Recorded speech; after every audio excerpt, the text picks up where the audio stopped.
No último culto que nós tivemos, terça-feira passada, nós estudamos com vocês Mateus capítulo 24. Queremos que vocês abram a Bíblia novamente em Mateus capítulo 24. Vamos continuar o estudo deste capítulo. Eu costumo dizer que o capítulo 24 de São Mateus é o Apocalipse dentro do Evangelho. Porque o capítulo 24 todo ele é escatológico. Ele é uma profecia do tempo do fim. Jesus começou a responder às perguntas que os discípulos fizeram, e a pergunta que os discípulos fizeram foi dupla.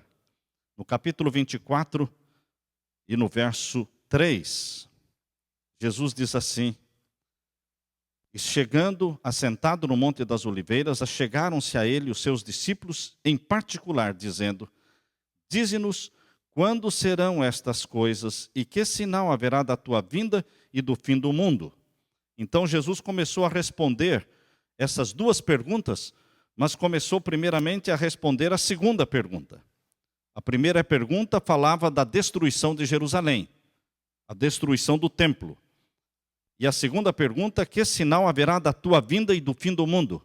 Jesus começou a responder primeiro esta segunda pergunta, dizendo que viriam falsos cristos e eles deveriam se acautelar, verso 4, para que não fossem enganados. Verso 5, muitos virão em meu nome dizendo eu sou o Cristo, e enganarão a muitos. Verso 6, ouvireis de guerras, de rumores de guerras, olhai, não vos assusteis, porque é mistério que tudo isso aconteça, mas ainda não é o fim. Porquanto se levantará nação contra nação, e reino contra reino, e haverá fomes, pestes, terremotos em vários lugares. Mas todas estas coisas são o princípio das dores, são sinais anunciando que está chegando o momento principal na história da terra, que é a volta de Jesus. E então, diz o verso 9, vos hão de entregar para serdes atormentados e matar-vos-ão, e sereis odiados de todas as gentes por causa do meu nome. Jesus disse que os cristãos, os filhos de Deus na terra, seriam odiados porque são filhos de Deus, odiados porque vivem em harmonia com Deus, obedecendo os mandamentos de Deus, odiados porque são cidadãos do reino de Deus, mas vivendo ainda neste mundo, nadando contra a correnteza deste mundo.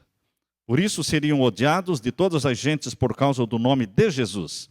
E nesse tempo muitos serão escandalizados e trair-se-ão uns aos outros se aborrecerão. E o verso 11 diz: e surgirão muitos falsos profetas e enganarão a muitos. E por se multiplicar a iniquidade, o amor de muitos esfriará. A multiplicação do pecado esfriaria, congelaria o amor. As pessoas deixariam de amar como Deus quer que amemos. As pessoas não saberiam mais o que é amar. Tudo no mundo hoje é mais ou menos por interesse. Tudo no mundo hoje gira em torno de coisas, de matéria. É um materialismo. Mas Deus está falando que é a multiplicação do pecado. É de tanto pecar que as pessoas perdem a vontade de amar. Desaprendem a amar. Porque nós só aprendemos a amar aos pés de Jesus. E aprendemos a valorizar as pessoas aos pés de Jesus. E aqui diz o verso 13, mas aquele que perseverar até o fim será salvo. A perseverança nos caminhos de Deus. Não é o começar animado, não é o começar fiel, é o permanecer fiel até o fim, andando com Jesus. E este evangelho do reino será pregado em todo o mundo, em testemunho a todas as gentes, e então virá o fim. Este evangelho será pregado. Mesmo que você não saiba como ele será pregado antes da volta de Jesus. Nós vivemos num tempo em que praticamente mais da metade do mundo nunca ouviu falar de Jesus. Quando você pensa numa China, não é? Quando você pensa nesses países onde o evangelho ainda não penetrou, isso equivale à metade ou um pouco mais da metade da população mundial, dos 7 bilhões de habitantes. Como poderemos alcançar todo este mundo em tão pouco tempo? Se o cristianismo está na terra há cerca de 2000 anos, o cristianismo está aqui. Em 2000 anos não alcançamos nem a metade do mundo. E como nós poderemos em poucos anos alcançar a outra metade do mundo que nunca ouviu falar de Jesus, nunca teve uma Bíblia na mão para ler? Esta é uma tarefa impossível para os seres humanos. Impossível. Nós não podemos cumprir com esta tarefa. Deus tem um plano especial. Deus tem uma estratégia para anunciar o Evangelho no mundo todo, em questão de horas, em questão de dias. Nem anos ele precisa. Basta alguns dias, ele pode anunciar no mundo todo. Isto está previsto, está profetizado em Apocalipse capítulo 6. Apocalipse capítulo 6, abra sua Bíblia, veja o que Deus fará para que o Evangelho alcance o mundo todo em pouco tempo. Apocalipse capítulo 6. O Evangelho não será pregado por uma estratégia de evangelismo, uma estratégia humana. Não são os nossos planos, mas é do jeito que Deus planejou. Vejam como Deus planejou anunciar o Evangelho no mundo todo em pouco tempo. Capítulo 6, verso 12 em diante. E havendo aberto o sexto selo, olhei, e eis que houve um grande tremor de terra, e o sol se tornou negro como saco de cilício, e a lua tornou-se como sangue, e as estrelas do céu caíram sobre a terra como quando a figueira lança de si os seus figos verdes, abalada por um vento forte. E o céu se retirou como um livro que se enrola, e todos os montes e ilhas foram removidos dos seus lugares. Queridos, quando Jesus Cristo se levantar e abrir o sexto selo, vai ocorrer esta série de eventos profetizados na palavra de Deus. Alguns podem perguntar, mas pastor, isto já não aconteceu? Nós perdemos muito quando nós não entendemos, o duplo sentido, a dupla significação dos eventos pronunciados por Jesus Cristo. Nós perdemos muito na compreensão da profecia quando pensamos, bom, isso aconteceu uma vez, não vai acontecer mais. Decreto dominical aconteceu no passado. Supremacia papal aconteceu no passado. Decreto dominical vai acontecer no futuro. Supremacia papal vai acontecer no futuro. O povo de Deus foi perseguido no passado. O povo de Deus vai ser perseguido no futuro. Mártires existiram no passado. Mártires existirão no futuro. Houve um tremor de terra no dia 1º de novembro de 1755. Houve o escurecimento do sol em 1780, 19 de maio. E houve então a queda das estrelas, 13 de novembro de 1833. Vai ocorrer de novo o sinal anunciando a chegada do juízo dos vivos. O tempo em que Deus vai julgar os vivos será anunciado, será proclamado com sinais no sol, na lua e nas estrelas. Deus anunciou a chegada do juízo dos mortos em 1844. O juízo dos mortos, que começou no dia 22 de outubro de 1844, não iniciou no anonimato, em segredo, sem ninguém saber. Não, Guilherme Miller, na América. Manuel Lacunza, na América do Sul. Edward Irving, na Inglaterra. José Wolff, em outras partes do mundo. Diferentes pregadores, ao mesmo tempo, anunciando a mesma mensagem, movidos pelo Espírito Santo, dizendo que a volta de Jesus estava se aproximando. E a volta de Jesus seria por volta de 1844.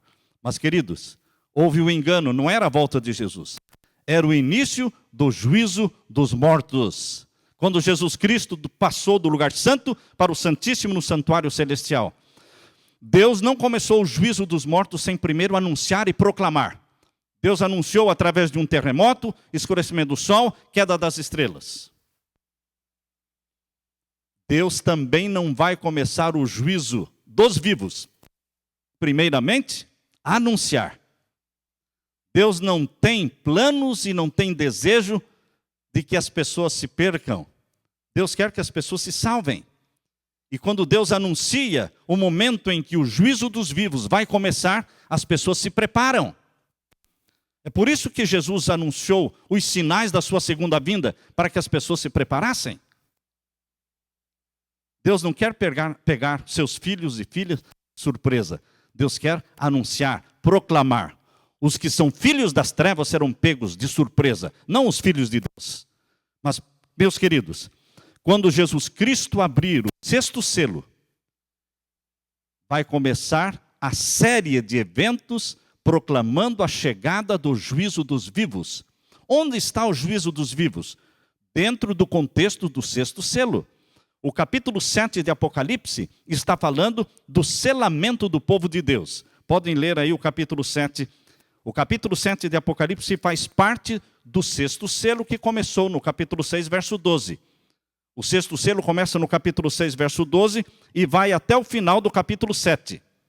Portanto, quando você estiver lendo o capítulo 7, se lembre, você não está lendo algo independente do sexto selo. Você está lendo algo que está dentro do contexto do sexto selo. Vamos ler o capítulo 7, verso 1. E depois destas coisas, vi 4 anjos que estavam sobre os 4 cantos da terra, retendo os 4 ventos da terra, para que nenhum vento soprasse sobre a terra, nem sobre o mar, nem contra árvore alguma. E vi outro anjo subir da banda do sol nascente, que tinha o selo do Deus vivo. Olhem que o selo do Deus vivo apareceu no contexto do sexto selo. O selo do Deus vivo tem tudo a ver com o selamento do povo de Deus. Assim como o sinal da besta tem tudo a ver com o selamento dos ímpios para a perdição, o selo do Deus vivo diz respeito ao selamento do povo de Deus para a salvação. E estamos lendo sobre o sexto selo. Quando alguém perguntar, mas por que o sexto selo? E os sinais anunciados aqui do grande tremor de terra, escurecimento do sol, da lua e a queda das estrelas, por que isto aqui está anunciando o juízo dos vivos? Porque o capítulo 7 está dizendo que o selo do Deus vivo será aplicado no contexto do sexto selo. Por isso diz aqui o capítulo 7 e o verso 2. E vi outro anjo subir da banda do sol nascente, que tinha o selo do Deus vivo, e clamou com grande voz aos 4 anjos a quem fora dado o poder de danificar a terra e o mar, dizendo, não danifiqueis a terra, nem o mar, nem as árvores, até que hajamos assinalado nas suas testas os servos do nosso Deus. Deus vai sinalar, Deus vai selar o seu povo na testa, com o selo do Deus vivo. A Bíblia diz em Ezequiel capítulo 20, verso 12, que o sábado é o selo do Deus vivo. Também lhes dei os meus sábados, para que servissem de sinal entre mim e eles, para que soubessem que eu sou o Senhor que os santifica. Ezequiel capítulo 20, verso 12. Ezequiel capítulo 20, verso 20, fala que o sábado é o selo do Deus vivo. Por isso, queridos, que o sinal da besta é um outro dia, não o sábado, é um outro dia santificado no mundo. Existe o verdadeiro dia sagrado de Deus, existe o falso dia, o falso sábado, que é o domingo, é o primeiro dia da semana. Então o primeiro dia da semana se constitui em o sinal da besta, enquanto que o selo do Deus vivo é o sábado. Chegará um momento em que Deus vai começar a selar o seu povo com o selo do Deus vivo. E que cada pessoa na face da terra terá que fazer uma decisão inteligente do que está fazendo. Uma decisão ao lado do selo do Deus vivo ou ao lado do sinal da besta. O sinal de Deus e o sinal da besta não serão aplicados em pessoas ignorantes, em pessoas que não sabem o que está acontecendo. Cada um terá condição de fazer uma decisão inteligente. O mundo todo ficará sabendo qual é o selo de Deus. Eu assisti hoje a entrevista que um jovem que hoje é vice-presidente da Columbia Pictures. Este jovem adventista foi entrevistado por Oprah no seu programa, e Oprah perguntou, mas como você, um jovem cristão, e que guarda o sábado, como é que você chegou nesta posição? Vice-presidente da Columbia Pictures? Ele disse, eu expliquei para eles. Eu guardava o sábado. Desde a sexta-feira, o pôr do sol da sexta, até o pôr do sol de sábado. Porque este é o 7º dia. E ela então disse, então quer dizer que o 7º dia, o sábado, é o sétimo dia, o que vem depois da sexta-feira? Não é o domingo? Porque até hoje eu pensei que o sábado era o domingo. Ele disse, não. Depois da sexta-feira, ao pôr do sol, começa o sábado. Eu não respondo, eu não leio e-mails, não atendo telefones. É um dia sagrado para o meu descanso, para a comunhão com Deus e com a família. Você conseguiu isto. Ele disse, bom, eu planejei que eu não contaria isso para o meu chefe até que eu recebesse o emprego. Fiz esse plano. Mas quando eu fiz o plano de não contar a respeito do sábado, a não ser depois que recebesse o emprego, Deus me falou, não. Você tem que falar, seja obediente. E então eu falei. Mas eles me concederam um sábado livre. Queridos, Deus está proclamando diante do mundo que o sábado é o dia do Senhor. O sábado ficará conhecido no mundo todo como selo do Deus vivo em questão de poucos dias. Quando o grande tremor de terra, da qual o sexto selo está falando, acontecer, o mundo todo saberá. Ninguém precisará anunciar esse grande terremoto pelos jornais ou pela televisão, porque todos os habitantes da terra saberão quando esse grande tremor de terra ocorrer, porque será um grande tremor de terra, não no Brasil, não nos Estados Unidos, será um grande tremor de terra no planeta Terra. É a terra que vai tremer, não é um país, não é um continente. Todos saberão. Deus usando os elementos da natureza para proclamar diante do mundo algo estupendo, espetacular que vai acontecer. E o mundo todo curioso vai perguntar o que está acontecendo. E o povo de Deus remanescente poderá dizer, poderá contar a verdade. Falar, é o selo do Deus vivo que vai começar a ser aplicado. É o selamento do povo de Deus que vai começar. É a hora do juízo dos vivos. Temei a Deus e dai-lhe glória. Guardem os mandamentos de Deus. Abracem a Jesus como Salvador. E em seguida vem o escurecimento do sol. E em seguida o escurecimento da lua em cor de sangue. E em seguida a queda das estrelas. E em seguida o quê? O céu se retira como um livro que se enrola. Montes e ilhas são removidos dos seus lugares. E o povo apavorado perguntará, o que é isso? E o povo de Deus dirá, esses são os sinais que Deus está mostrando no céu e na terra, dizendo que o juízo dos vivos está chegando. É tempo de julgamento. Mas Jesus é o juiz e Jesus também é o advogado. Aceite a Jesus como Salvador e você estará salvo no julgamento. Não há condenação para aqueles que estão em Cristo Jesus. Romanos capítulo 8, verso 1 diz, não há condenação para os que estão em Cristo Jesus. Por isso, meus queridos, quando esses sinais acontecerem, o mundo todo ficará sabendo. E o mundo todo perguntará o que é que está acontecendo. Em questão de dias, todos saberão qual é o selo do Deus vivo e qual é o sinal da besta. Porque o remanescente de Deus na terra, os 144 mil, proclamarão isto com poder, com inspiração, movidos pelo Espírito Santo. Por isso o evangelho vai ser pregado no mundo todo, em pouco tempo, porque Deus tem sua estratégia. Jesus não vai voltar no anonimato, em segredo. Antes da vinda dele, haverá a conversão de uma grande multidão. O capítulo 7, que pertence ao sexto selo, fala do selamento com o selo do Deus vivo e fala quais são os primeiros que serão selados. Vejam aí, o verso 4, o capítulo 7, verso 4, diz quem são os primeiros a serem selados. E ouvi o número dos assinalados, e eram 144 mil assinalados de todas as tribos dos filhos de Israel. O selamento do povo de Deus começa com as primícias dos salvos vivos. E as primícias dos salvos vivos são os 144 mil. São os primeiros a serem selados. São os primeiros a proclamarem o alto clamor, sai dela, povo meu, e una-se aos que guardam os mandamentos de Deus e têm o testemunho de Jesus. Depois do selamento das primícias, que são 144 mil, vem então o selamento da grande multidão que ninguém podia contar. A grande multidão de conversos da hora undécima, da última hora. Vejam no capítulo 7, ainda dentro do contexto do sexto selo, capítulo 7, verso 9. Aqui o verso 9 do capítulo 7 diz: depois destas coisas eu olhei, e eis aqui uma multidão, a qual ninguém podia contar, de todas as nações, tribos e povos e línguas, que estavam diante do trono e perante o Cordeiro, trajando vestidos brancos e com palmas nas suas mãos.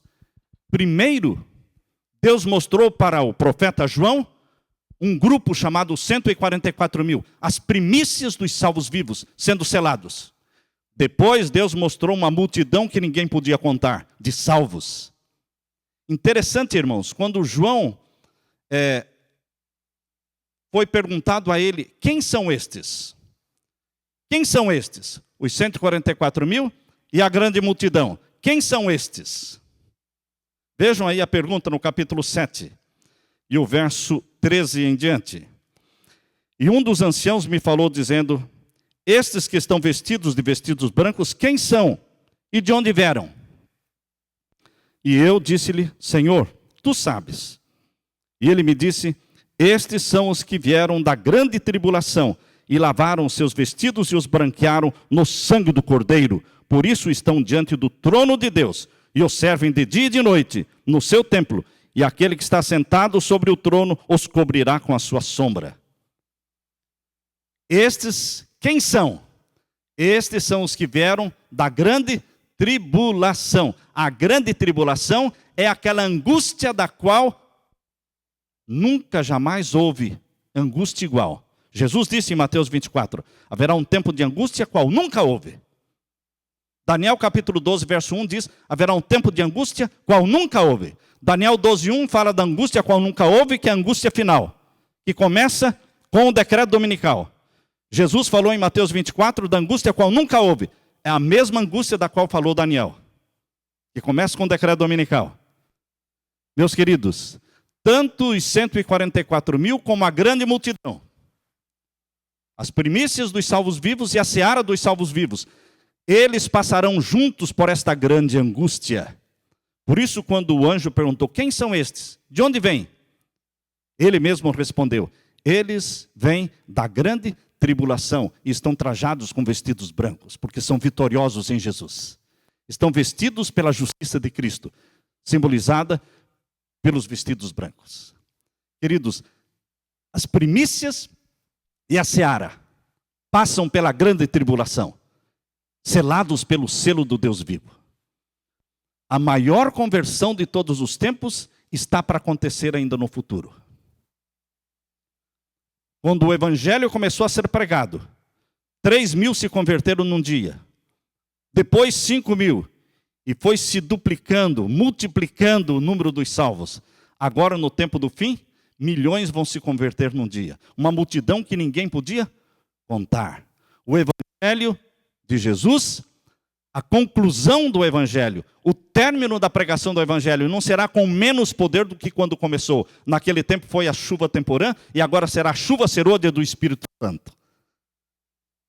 Antes que a porta da graça se feche, Jesus Cristo trará para junto de si, formando um só rebanho, a primícia e a seara, um só rebanho, que guarda os mandamentos de Deus e tem a fé de Jesus. Queridos, por isso o evangelho do reino será pregado em todo o mundo, em testemunho a todas as gentes, então virá o fim, porque Deus tem o plano. Não é um plano montado e traçado por mente humana, é um plano montado e planejado pela mente divina e vai funcionar. Porque vai chacoalhar o mundo, vai despertar o mundo. Deus tem pessoas sinceras em todas as igrejas, em todas as religiões, que vão se unir ao povo de Deus que guarda os mandamentos de Deus, quando eles ouvirem o alto clamor, sai dela, povo meu. E então haverá um só rebanho e um só pastor. Deus está chamando você, minha irmã, meu irmão, para fazer parte deste povo que guarda os mandamentos de Deus e tem a fé de Jesus. Amém? Louvado seja Deus por este privilégio. Venha logo, Senhor Jesus, é o nosso clamor. Venha logo. Amém?